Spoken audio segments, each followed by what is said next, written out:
You got blood on the tile? Yeah. It'll come off when we grout it. Hey gang, it's Paul. Welcome back to Stud Pack. On our previous video, you saw where we primed the walls, sprayed the cabinets. They came out great. Check that out, Jordan. It's like glass. And we also grouted the shower. It came out beautifully. And I saved a big, thick piece of cardboard, and we're going to protect that while we tile the walls. And then today, we're actually going to tile the floor. Every project is different. Sometimes we do the walls first and the floors last. On this one, we decided to do the floors first, and then we're going to build up off the floors to do our tub deck. So I did my layout already. Let me walk you through it. I'm going to come around you, Jordan. So I started my layout by just pushing a tile against the curb. Now these are 12-inch by 24 tile. So if I put the end of my tape measure against the curb and head towards the doorway over here, see where 9 foot is? So I would have a grout line somewhere around here and end up with a small piece of tile right here. I don't want that. I'd rather have a larger piece of tile here. So in order to do that, our first course right here is going to be 6 inches wide. We'll just rip these in half. And what that's going to do, now I've got the tape hooked on my actual layout line. See, now we'll have about a 7-inch piece of tile here. Yeah, that's better. Much better. So now that that's the way I like it, what I do is I go around to these other edges, like right here. I wouldn't want a thin piece of tile here. So I can see my mark is here and I'm fine. And then I come over here and I make sure that I don't have a thin piece here. And I've already checked and we're good. If I did have a thin piece here, I would adjust my layout as much as I could. Somewhere you're gonna have a thin piece. In this bathroom, there's gonna be about a 4-inch strip back here behind the toilet. It's fine. We can live with that. Yep. And then I would not want a thin piece under this toe kick. Nearly impossible to put it in there properly. Now that we have the layout done this way, I want to get the layout done this way. And if you watch our video where we poured the self-leveling underlayment, we are bound by this line right here. In other words, this is flat, and then they're going to ramp down slightly so it's flush with this brand new wood floor. It's probably only going to be an 1/8 1/4 inch. You'll never feel it, but that's where we need a grout line. So our layout's done. Our thin set is slaking, right? It should be ready. Let's go outside and final mix it, and we'll start laying these things.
Sweet. Woo.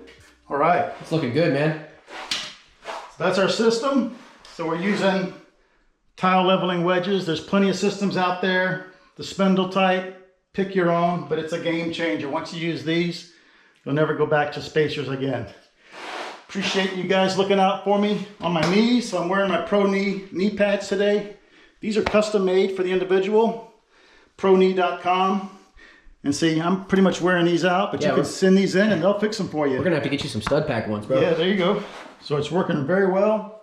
Next, we're gonna tackle this little ramp.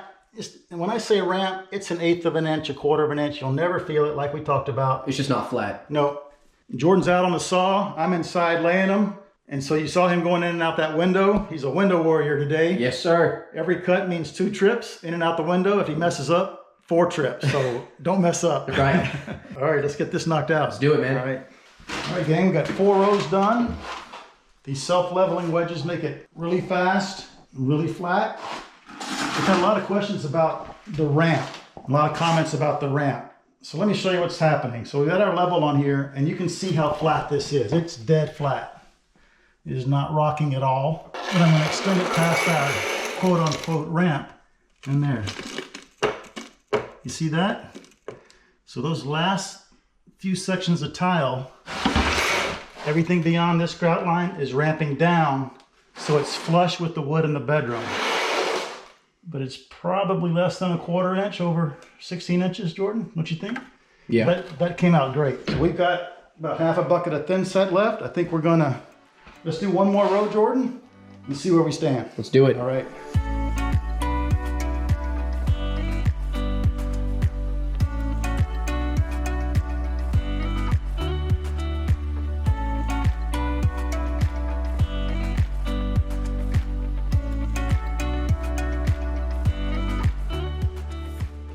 All right, guys, we are out of thin set and out of daylight. So we set this last tile, and then tomorrow that'll give me a chance to kneel down on here and work that way. But then I realized if this is here, I'm not going to be able to slide this tile that has to be notched around this door in there because this is in the way. So we're going to remove this and then put this tile in first, and then put these down. Tomorrow. Tomorrow, yeah. So let's pull But we it got to take this out now because Let's pull it up. what kind of coverage we getting? Pretty good. Ooh. Look at that. But remember, we didn't tap it down. We didn't set it with our wedges. True. So it's going to be even better. It is. All right, let's get this out of here, clean this one up, clean this floor, and we'll see you tomorrow. Hey gang, it's the next day. Our goal today is to finish this floor. Minimum. Minimum. We can do it easy. Easy. So the thin set is slaking. While it's finishing, we're going to pre-cut as many of these tiles as we can. So let's head up to the saw and get that done.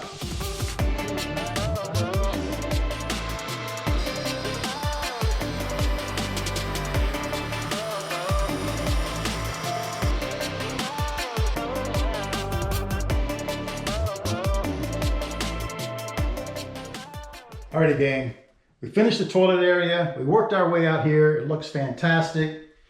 We took a break for lunch. We were going to come back and mix up some more thin set to finish the floor. We didn't want to mix up half a bag of thin set and then waste it. We could have mixed up just enough for that, but we want to keep tiling, right? Right. So we thought we'll do that and we'll use the rest on the tub deck. So we took a little break from tiling and started doing some planning. There's a lot going on right here. So we're going to break it down into 3 steps for you. The first thing we had to decide on was our backsplash around the tub, like that. It's going to be 1 tile high. So the shower is 8 feet tall, and we have 12-inch tile, so almost 8 full tile. But that means a grout joint right here at about the 2-foot line. So these tile right here, one above the 2 foot and one below the 2 foot, would not line up with this one.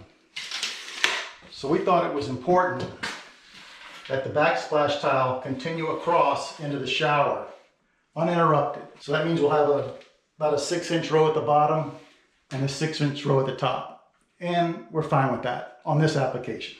So the second thing we had to do was to determine the direction that we run the tile on the tub deck. And we decided they should run in this direction, the direction of the tub. So that forced us to make a decision on the edge treatment. So we had really 4 different options that we showed the owners. We could do a mitered edge, metal trim. We actually have a bullnose sample here, but in the end, they decided that they like a nice modern edge like that. And this is rectified tile, so that'll make it easy. What rectified means is that after a tile is fired, it is ground. See the edge right there? It is ground to a precise, straight edge. And that helps us out. Absolutely. So that's what we're going to do, just like that. So we've got our laser set up right here, and it's going to establish this grout line. There's going to be a grout line here on this side and one on that far corner. We've got these 2 tiles already laid out for this corner, so we're going to go out to the saw and cut them. It took us a couple of hours to figure out every detail with the owners. How are we going to wrap this? How are we going to wrap the curve?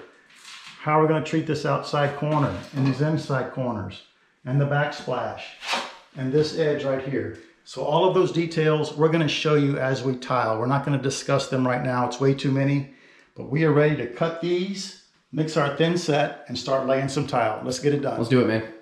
Alrighty, gang, got the floor done. We'll have to wait a couple of days for that extra tile to come in, no problem. We'll work on this, we'll hit it hard. In the meantime, Jordy got all these pre-cut, so let's set these on the tub deck. Let's do it, man. Alrighty, gang, we did as much as we could with the thin set we have. It is so nice to tile standing up. Right. What a difference that makes. But now that we've got this done, we can run our backsplash, establish our pattern in the shower, get that done tomorrow.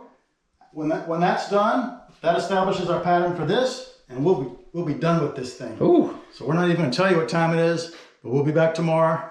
We will be. And we'll see you then. All right. All right. Alrighty, gang, it's the next day. I got in here this morning. I cleaned up our mess from last night. I put the cardboard down to protect our shower floor because we're gonna be working in here today. I set up my laser, and I put up my plywood straight edges. I ripped these perfectly straight, and it's gonna establish a level row of tile all the way around the shower. I screwed them to the framing. Yes, I had to put a hole in the waterproofing, but we'll repair that with some Curdy Fix injected into the holes and a piece of Curdy over the holes. It'll be better than new. So once this first row of tile is set on the plywood, I have a known perfectly level row of tile that I can reference the top off of and the bottom off of. If I were to rely on the floor and it's off just a little bit, that error is going to multiply itself throughout this shower and throughout the tub deck. So it's very important we start with a perfectly level line. So we've got that established. When I turned my laser on this morning, I noticed that these were perfectly flat, but these three, you can see they've sloped down. That's what you get for working late at night. So these are pretty easy to remove. It's only been a few hours since we set them. We're gonna pull up these two. I already did that one. And just fix that, because again, we need a perfectly level line across here for our backsplash to sit on. Then we're gonna remove our plastic wedges, mix up some thin set, and start getting this shower done. Let's do it, man. All right.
Alrighty, gang, that's going to be a wrap for this video. We made huge progress today.